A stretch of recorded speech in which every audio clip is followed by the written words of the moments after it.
Now I know I'm going to piss a few people off when I say this, as I'm about to question one of the most widely promoted health recommendations in Australia: eat more vegetables. Up until a few years ago, and pretty much for as long as I can remember, I've eaten plates and plates of green vegetables like broccoli, kale, spinach, Brussels sprouts and cauliflower. I felt I had to eat them at every meal. I even blended them up in my smoothies. I thought that I loved the taste, but when I look back, I always ate them cooked and served them with butter, coconut oil and heaps of salt. My mouth never watered for a plate of raw broccoli. I always felt bloated and sluggish after eating these vegetables, and don't get me started on the gas. Are all vegetables really superfoods? Or are we just eating them because we've been told they contain loads of nutrients, fibre and antioxidant properties? And you know what? This is true, but are all vegetables created equal? And are they all good for us? Fast forward 3 years, and I've removed 90% of the green vegetables from my diet, apart from the occasional serve of well-cooked spinach. My digestion has improved, I'm no longer bloated, and I'm way more regular. So let's take a closer look at these so-called superfoods.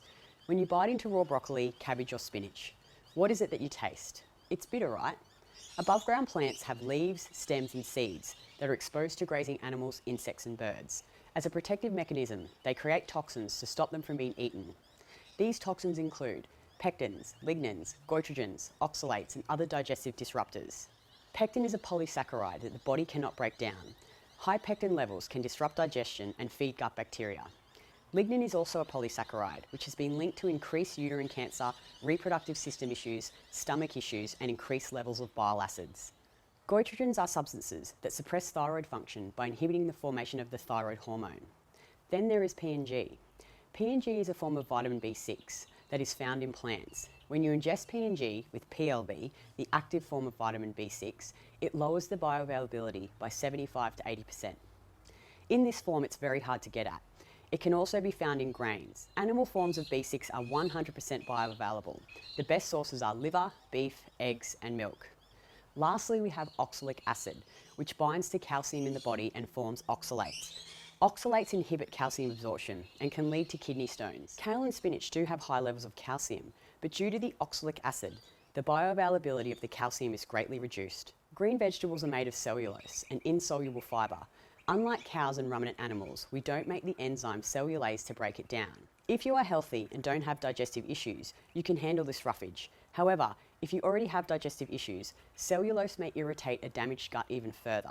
Indigestible fibre actually interferes with the body's ability to extract minerals through the digestive process. This may come as a surprise to many, but fibre and plant compounds found in above ground plants can feed gut bacteria in the intestines and create endotoxins.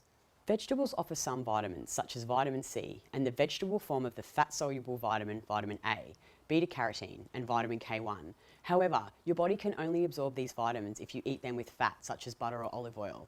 The useful forms of vitamin A, retinol, and K2 respectively, are found only in animal foods. Vegetables do contain some iron and calcium, but eggs, dairy, meat, and fish win hands down. Just 100 grams of beef liver contains about 35,000 IU of vitamin A, as well as vitamin B12 and a host of other vitamins and minerals. What about all the so-called antioxidants? Wouldn't it be smarter to reduce the things in your diet that actually cause oxidative damage, like polyunsaturated fats? Vegetables contain a fraction of the antioxidants in coffee, but I rarely hear people banging on about the benefits of drinking coffee. The fact is, we can't digest cellulose. We don't make the enzyme cellulase to break it down. How can something we can't even digest be so nutritionally important? Why is it that most children hate green vegetables? Shouldn't we use our instincts to give us clues to our nutritional needs? Like thirst. We have a desire for sweetness, for ripe tropical fruit. We have a desire for salt and we dislike bitterness. What about fibre, you say? Well, we do need fibre, but the best fibre to eat is soluble fibre from fruits and from plants that grow in the shade, like carrots. Think underground, or mushrooms, or bamboo shoots. Why, you ask?